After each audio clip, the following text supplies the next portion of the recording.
So what we're going to do now is I'm going to show you how to put this grid pattern on your cake.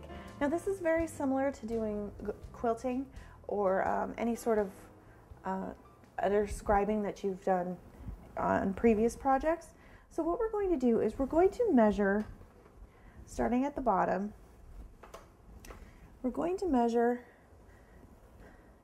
now I know this is an 8-inch tier, so I'm going to kind of center my cake in between those numbers. And I'm just going to carefully mark at each 1 inch point. Now this is a lot easier to do when your fondant is fresh. Fortunately, I live in San Diego, have to drive up here, so my fondant isn't as fresh, but if you do it right away, you avoid cracking. So we're going to mark it across the bottom, and then holding our ruler across the top, we're going to repeat that across the top.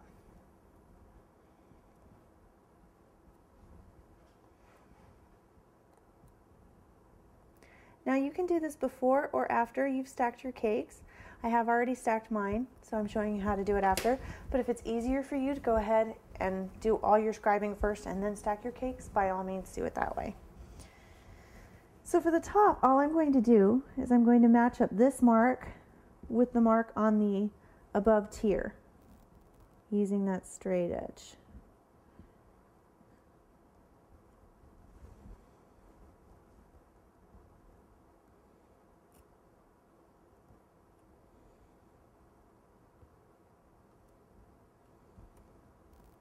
And if you get a good scribe the first time, you can go back without the ruler and kind of deepen it.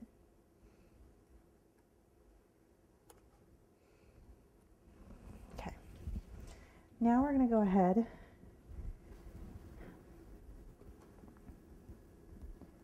and line up our top and bottom marks.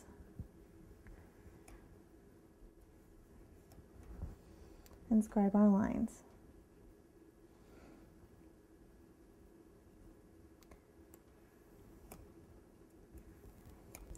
And finally,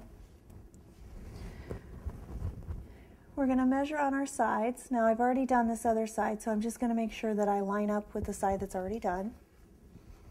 But what I would do is, using my ruler, I would measure where each one of those 1 inches were, and then very carefully scribe my lines across. Oops.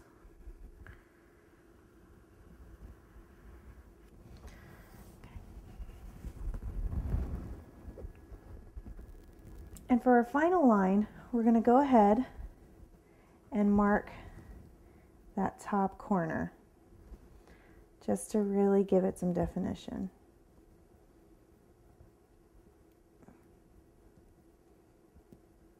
And we'll do that on the sides as well.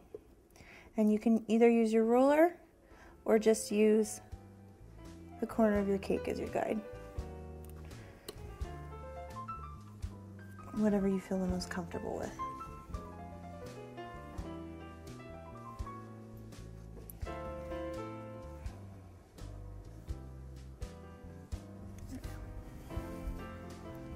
And now we're finished with our patterning.